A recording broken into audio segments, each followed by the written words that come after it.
On this episode of the Press Rewind Prince Lyrics podcast, I'll be discussing the heartbroken, emotionally draining, but still beautiful ballad, Nothing Compares to You. This is one of the more, I guess I would say, popular songs in Prince's discography, which is kind of strange considering it wasn't a song that Prince released on any of his official albums, his official releases outside of the hits. But we'll go through the history of this song real briefly.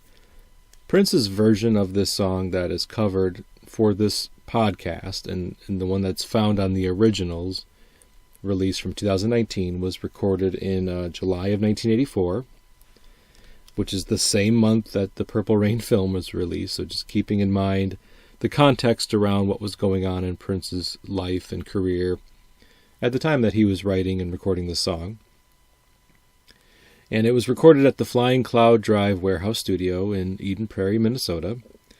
And later that same year, later in 84, the members of the family, St. Paul Peterson and Susanna Melvoin, overdubbed their vocals. And then Claire Fisher, of course, would add his orchestral arrangement around that same time, late 84. And all of this is what would end up on the first official release of this song, from the Family album released in 85. The Family album was, from 85, the one and only album released by this short-lived band that kind of came about as the time disintegrated. And the Family would go on to reform as F Deluxe decades later, but as they were known as the Family, from the Paisley Park Records era in the mid to late 80s, that's it. That's all we got, was that one pretty brilliant debut album in 1985 where this song could be found. So there we go. Summer of 85, the first official release of the song by the Family. Then Irish singer Sinead O'Connor covered the song for her 1990 album, I Do Not Want What I Haven't Got. And her version of the song, with its much more stark arrangement but equally stark and beautiful music video, became a worldwide hit, going to number one on the Billboard pop charts and making Sinead O'Connor a crossover star, and received a lot of critical acclaim for her debut album Lion the Cobra from I think 87 or 88, but this song catapulted her into the spotlight. And it was a song written and recorded, of course, by Prince and then the Family. Unfortunately, Sinead O'Connor passed away in 2023, and Prince and Sinead O'Connor had a tumultuous relationship throughout their lives. I'm not going to get into the tawdry details of he said, she said aspects of this relationship. But just know that I value Sinead's version quite a bit.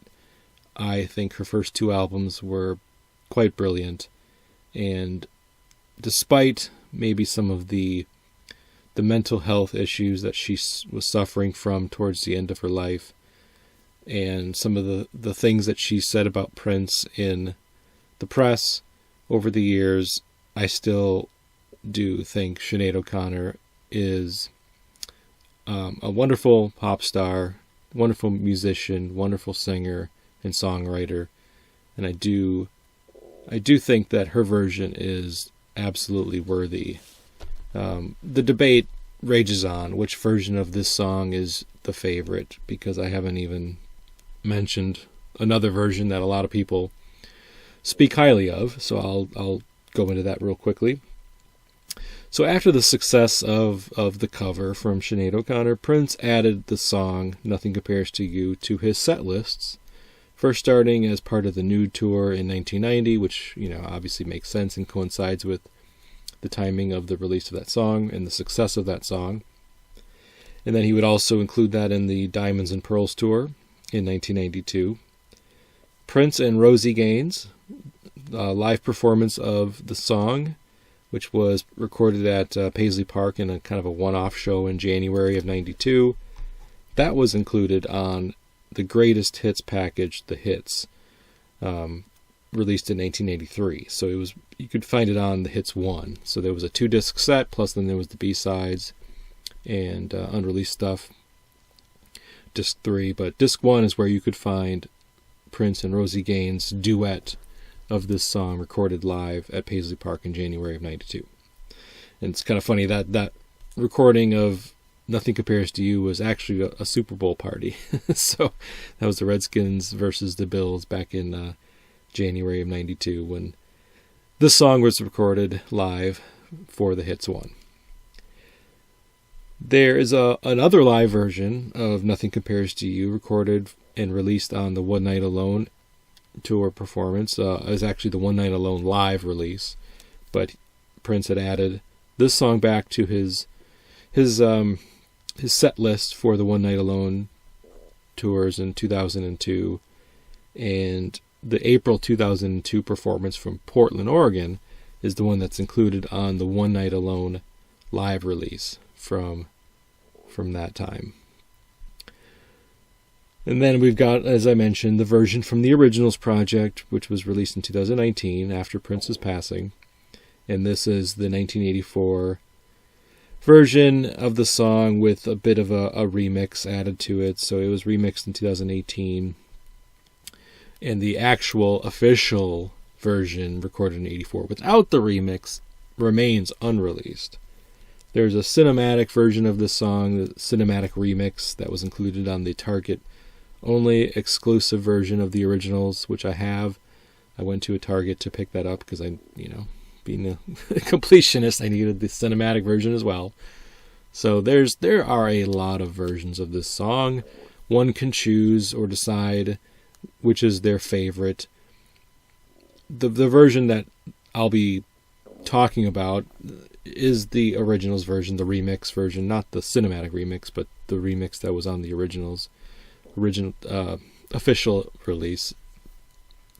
Now, I would love to hear the unremixed version from 84, but at this time, like I said, it remains unreleased. I haven't even dug to find if that's still available or if it's available by anyone. If somebody has a bootleg version of it that they have thrown on YouTube, I'm not entirely sure. I haven't looked. There's just so many versions of this song. And yeah, I want to hear it, but I feel like the one that was on the Originals is pretty darn close to probably what it sounded like. And then, most recently, in early January of 92, we have the version that was included for the Diamonds and Pearls Super Deluxe release from 2023. And then later that same month, Prince and Rosie recorded their version, which ended up on the Hits 1. So January of 92, it's almost like that. I'm assuming Glam Slam version was almost like a practice run for what Prince would want to do for the Hits collection. I don't know that for a fact, but he was definitely, the song was a very common addition to set lists in the early 90s after its massive success. Prince basically reclaiming the song as his own, which it was. It's not like he was doing something out of pocket, but the song didn't have a lot of interest to him from a live perspective, live performance perspective in the late 80s after the Family's version did not receive, well, it wasn't even released as a single off of the Family album, first and foremost, and then so it was buried basically on side 2 or the B-side of that record, and so he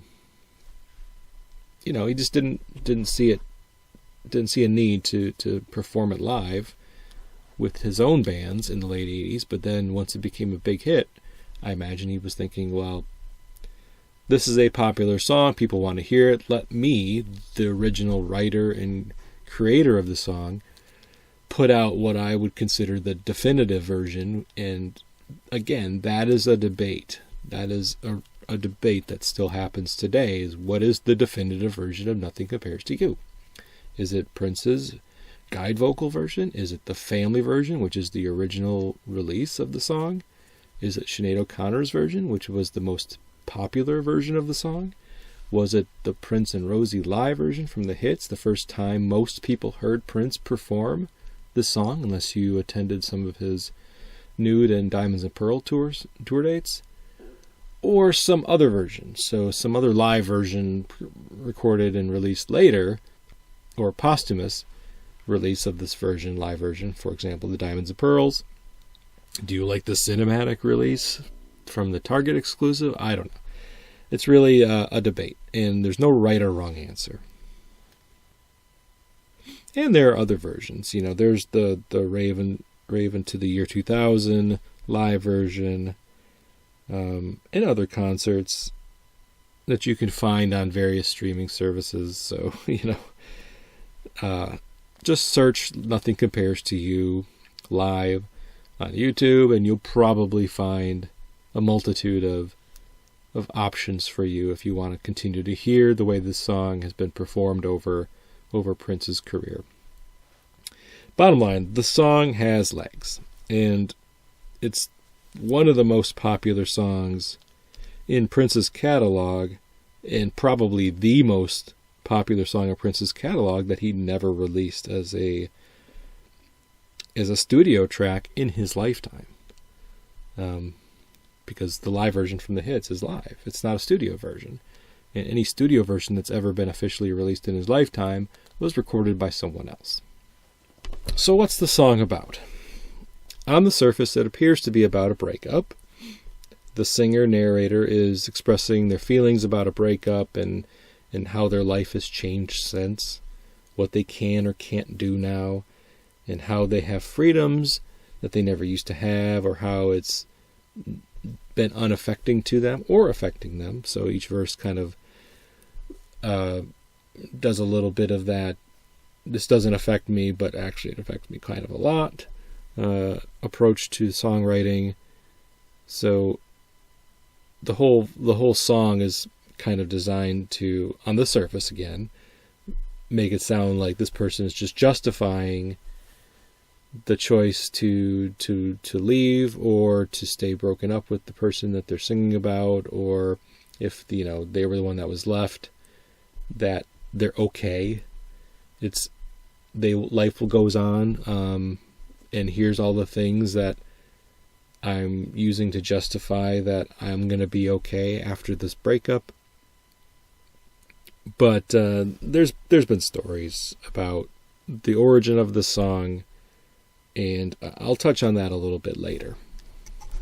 So if you're just listening to the song Nothing Compares to You, and you don't know any background about where the song was written from, what perspective the song was written from, who maybe Prince had in mind, depending on who you ask and who you listen to, the lyrics paint that picture that I was describing.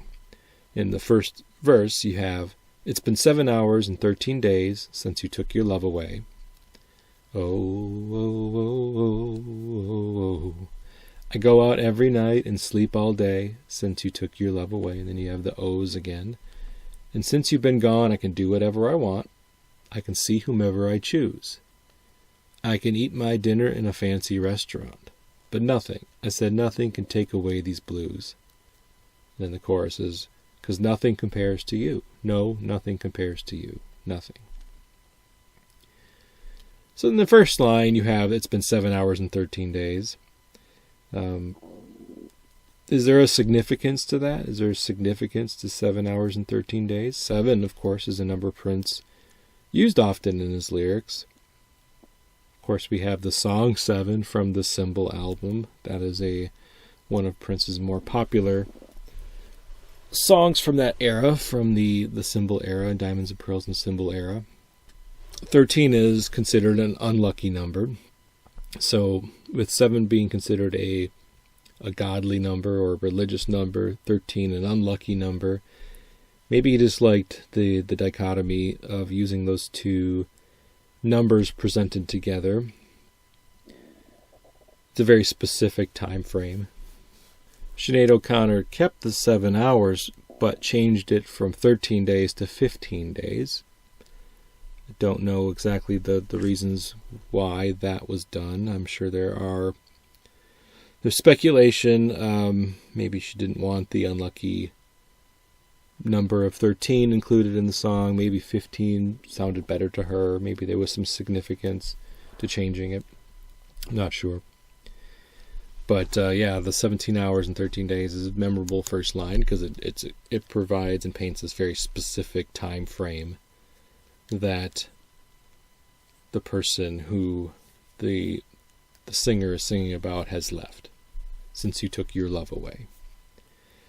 The going out all night and sleeping all day could be seen as a sign of depression or simply someone who's living life differently post-breakup. Most people do not go out all night and sleep all day. Then again, Prince lived life in that manner, like he was a night owl. I think by all accounts, a night owl. And going out all night, or staying up all night, I guess. You didn't have to go out every night, but in this case, going out. But what it more does than provides a sign of depression or changing how they lived their life since they took their love away, or since the breakup, is that they're just doing something that they maybe wouldn't have normally done. When they had a mate, when they had a partner, that isn't what they did. But now they go out all night and sleep all day since you took your love away. No matter what the singer does to cheer themselves up or help them to forget the pain, they are still experiencing this blue, melancholy feeling. You can eat my dinner in a fancy restaurant, but nothing can take away these blues. So it doesn't matter what they do, it doesn't matter what kind of joy they tried to bring to their life. At this point in the 7 hours and 13 days since the breakup, they're still not over it. They're still feeling blue. In the second verse, we have, "It's been so lonely without you here. I'm like a bird without a song. Nothing can stop these lonely tears from falling. Tell me, baby, where did I go wrong? I could put my arms around every girl I see, but they'd only remind me of you. I went to the doctor, guess what he told me? He said, boy, you better try to have fun no matter what you do. But he's a fool. Because nothing compares to you. No, nothing compares to you. Nothing." So verse 2 feels a little less defiant than verse 1 to me. It's fully embracing the loneliness and pain that coincides with the person that has left. The doctor line always stood out to me. It implies that his going to a therapist to help deal with maybe the depression or just depressive thoughts, I should say, to get out of the funk of life without this person. And the advice that the doctor gives to have fun, it seems a bit unlikely, I guess. I mean, if it kind of provides more evidence that it's not a medical doctor. Medical doctors don't prescribe more fun, as something to do to get over what kind of ailments that they have. So this doctor, to me, very clearly is the therapist. I prescribe more fun, and you don't have to sign or write up a prescription that needs to be filled at a pharmacy for that. But the singer calls him a fool because he doesn't understand the pain, and just trying to say, have more fun, feels a bit dismissive, I think, probably to the singer, to the narrator, and they're not exactly having that as a diagnosis or as a cure for the blues. Just try to have more fun. It's a bit silly, and the singer agrees. He's a fool because nothing compares to you. So in verse 3, All the flowers that you planted, Mama, in the backyard, all died when you went away. I know that living with me, baby, was sometimes hard, but I'm willing to give it another try, 'cause nothing compares to you. So here's where you get the story about who has been told or suggested as the inspiration for the song, the all the flowers line. So as the story goes, Prince had a housekeeper, and this is a story related to Us by Susan Rogers, one of his longtime studio engineers. Prince's housekeeper had left, had to go somewhere to visit family or be with someone close to that person, close to her. And in this case, the housekeeper had planted a bunch of flowers at Prince's house. And so Prince is like, well, now all these flowers that you planted are going to die when you go away. Not that he was saying you can't leave because I have all these flowers, now they're going to die. Like, you can't be with family, or you can't go ever, go on vacation or leave me because of the flowers. It's more like, oh crap, all these beautiful flowers are going to potentially die because I don't really know how to take care of them the same way that you do. You planted them, they're your flowers. And so this potentially just a part of the song that kind of creeps, Prince's real life creeping into the lyrics, as well as the living with me, baby, is sometimes hard. So that can be implied to mean, or just being looked at from the standpoint of anybody that Prince has probably lived with in his life, can probably cite some examples of when potentially they having him as a boyfriend or a roommate could be difficult if his mood was as ever-changing as accounts would indicate.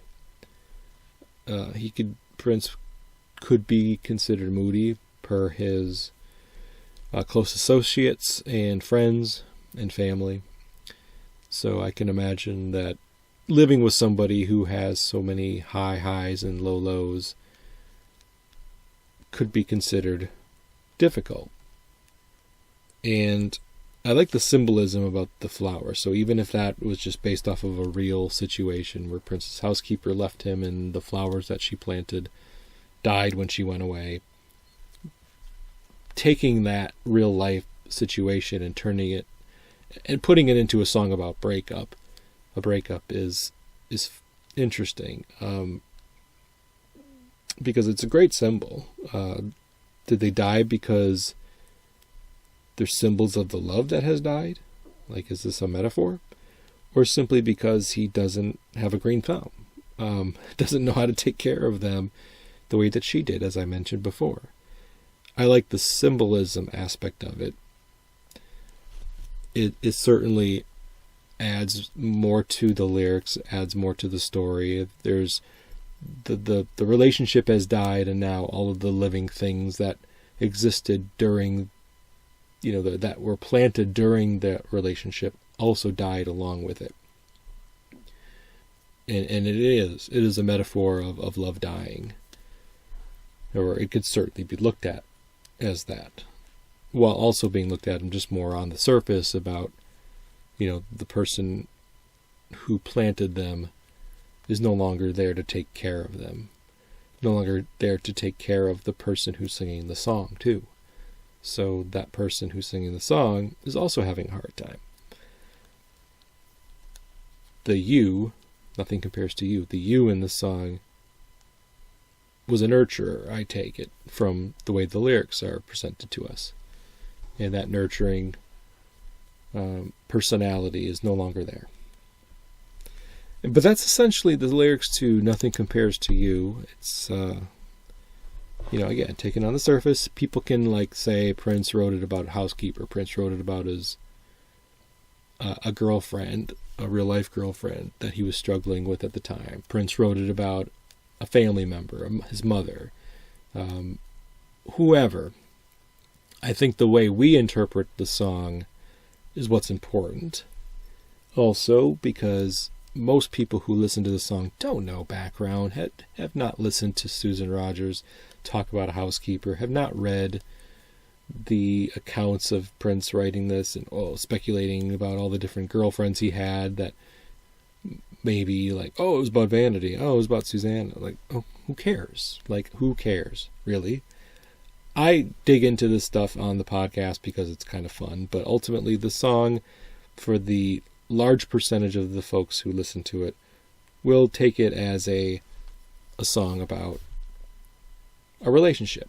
Yeah, Sinead O'Connor, she has said that, she really considers this song a song about her mother, who she was estranged from and had recently passed away when she recorded the song. The famous teardrops that she sings when the camera's up close on her face were her thinking of her mother, not thinking of a relationship with another person, with a man in her case. She was going through some relationship issues at the time, but that's not who she felt the song was about when she was singing it. And a song is just a song at the end of the day. When Prince writes songs, you have to assume that there's a little bit of real life brought into it, but also fiction, embellishment of real events, or things that he knows will be, something that is easily understood by the larger population. And relationships and breakups are commonly mined for art, songs, books, movies, TV shows. Breakups are a painful reminder that human beings are flawed and also reliant on each other for love and affection, and when an attachment where we attach ourselves to others, and when those attachments are severed, it can result in very significant depressive feelings, pain, heartbreak, and personality changes in that person until they're somehow able to get past it, or move past. And that's often done through time. Time heals all wounds, as the saying goes. And I think this song, because it is sung from a perspective of 7 hours and 13 days after the breakup, it is very easily understood that is still very soon, very raw emotions, and the singer is experiencing something that many of us can relate to. And a relatable song makes for a timeless song, and a very popular song and it's a beautiful song too. I mean, lyric podcast is what it is, but if just thinking musically, it's a ballad from it being a slower song that is sung in a ballad manner, and the Claire Fisher orchestra strings add a lot. I like in the family version it being kind of a duet, and then Prince copied or mimicked that with Rosie Gaines. So whenever it's sung in a duet style, it adds a bit more to it as a relationship or breakup song than when it's sung solo, like in Sinead O'Connor's version, which then you can apply it to a lot of different breakups or think of it in a different way. When it's two people singing, it kind of forces you to almost apply this is a song about a couple breaking up, versus somebody singing it by themselves, and you can think of it from a lot of different angles, from the familial angle versus just a relationship angle. Or, who knows, maybe you have a beloved pet that recently passed. This song could, some of the lines don't really work with that. But the song is ultimately about heartbreak and dealing with that. it's generic enough that it's in its language, that while it's easy to apply a romantic relationship to the lyrics in the theme, it could be applied to anyone in your life, as I mentioned. So anyone that you feel strongly about, that you miss for whatever reason that is, even if it's just your housekeeper, missing them, taking care of your garden for you. Maybe that's enough. So this has been the Press Rewind Prince Lyrics Podcast. I've been your host, Jason Brenninger. You can find the show at pressrewind.net. I am also on various social media platforms, so check me out there. I recently wrote an article on Darling Nikki for Purple Music magazine. You can find that at purplemusic.es. Check it out if you're interested in reading all about the Purple Rain era. My article is just one of many from many other talented writers. So please check that out, purplemusic.es. And until next time, thank you very much, and goodbye.